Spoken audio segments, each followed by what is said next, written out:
आमाच्या विशेष बुलेटिनमध्ये आपलं स्वागत आहे. पाहूया विशेष बातमी. महाराष्ट्रातील पीक विमा योजनेच्या अंमलबजावणीवर विधान परिषदेचे विरोधी पक्षनेते अंबादास दानवे यांनी जोरदार टीका केली आहे.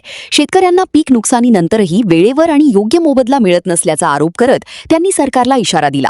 पावसामुळे, नैसर्गिक आपत्तींमुळे आणि इतर कारणांमुळे नुकसान झालेल्या शेतकऱ्यांना या योजनेचा अपेक्षित लाभ मिळत नसल्याचे दानवे यांनी म्हटले. तसेच पीक विमा योजना शेतकऱ्यांच्या हिताची नसेल तर ती बंद करण्याचा विचार करावा अशी मागणीही त्यांनी केली. सभापती महोदय, माननीय सहकार मंत्र्यांना राईट टू रिप्लायमध्ये माझे दोन विषय आहे की जी छत्रपती शिवाजी महाराज शेतकरी सन्मान योजना 2017 तिचे अजून 5,975 कोटी रुपये देणं बाकी एक, आणि महात्मा ज्योतिबा फुले शेतकरी कर्जमुक्ती योजना 2020 हिचे सुद्धा 40,30,00,000 रुपये द्यायचे आहे. आपण या नवीन कर्जमाफीच्या योजनेमध्ये 200 कोटी प्रोव्हिजन फक्त केलेली आहे. प्रत्यक्षात 6,010-15 कोटी एवढं त्याच्यात प्रोव्हिजनची आवश्यकता आहे. याचाच अर्थ जर आपण प्रोव्हिजन नाही केले तर या लोकांची कर्जमाफी तशीच राहणार. याच्याविषयी सरकार काय करणार? एक. दुसरं, जे नियमित कर्जफेड करतात त्यांना पंजाबराव देशमुख जी व्याज सवलत योजना याच्यासाठी सरकार पुरेशी तरतूद करत नाही. कारण ही योजना अतिशय चांगली आहे. पंजाबराव देशमुखांच्या नावाने सुरू केलेली व्याज सवलत योजना. माझा कृषी मंत्र्यांना सहकार मंत्र्यांना हा मुद्दा होता.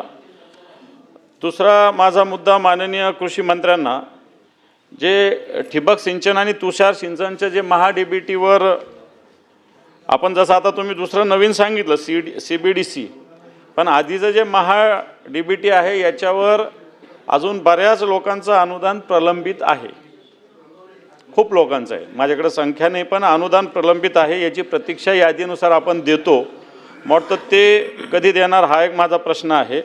हा एक माझा याच्यातला खुलासाची आवश्यकता. आणि दुसरं, पीक विम्याच्या बाबतीत असं म्हणावं लागेल की जे 4 ट्रिगर आहे, हे बघ, तुमचा मुद्दा, तुम्ही पैसे वाचवले. तुम्ही सांगितलं की विम्याचं पैसे आम्ही दुसरीकडे दिलं, परंतु विम्याचे तुम्ही खरोखर पैसे वाचवले, परंतु शेतकऱ्यांना ते दिलेले नाही. आणि ह्या ट्रिगर काढल्यामुळं शेतकऱ्यांना यावर्षीचा मागच्या वर्षीचा यावर्षीचा विमा अतिशय कमी मिळालेला आहे. शेतकऱ्यांनी नोंदणीसुद्धा कमी केलेली आहे. आणि म्हणून मला असं वाटतं, हे 4 ट्रिगर तुम्ही सुरू केले. हे बघ, केंद्र पैसा देतो. तुम्ही सांगते एकीकडे 1 रुपयाच्या विम्यामुळं तुम्ही जर 5,000-6,000 कोटी रुपये वाचवत असाल तर शेतकऱ्यांना, मला असं वाटतं, आपण हे 4 ट्रिगर सुरू केले तर शेतकऱ्यांच्या साठी हे 4 ट्रिगर सुरू करणं अतिशय आवश्यक आहे. नाही तर ही पीक विमा पूर्ण बंद करा. मग तुम्ही नाही तर उगाच नावाला चालू तरी नका ठेवू पीक विमा योजना. एक तर पूर्ण बंद करा, नाही ते 4 ट्रिगर सुरू करा. उगाच बाकीच्या राज्यात नाही म्हणण्याला अर्थ नाही. बाकीच्या राज्य वेगवेगळ्या पद्धतीनं शेतकऱ्याला मदत करतं मोफत.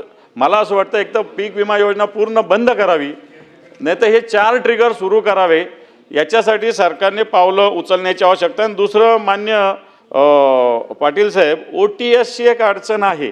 आणि आपण सांगितलं की 31 मार्च 2027 बँका कोणाचंही ऐकत नाही. तुम्ही सांगितलं मुख्यमंत्री वगैरे, मी सांगेल पंतप्रधानांचं सांगितलं तरी बँका ऐकत नाही, स्पष्ट सांगायचं आता. त्यामुळं OTS झाल्यावर कर्ज मिळत नाही. आणि आता कर्जाची वेळ आहे.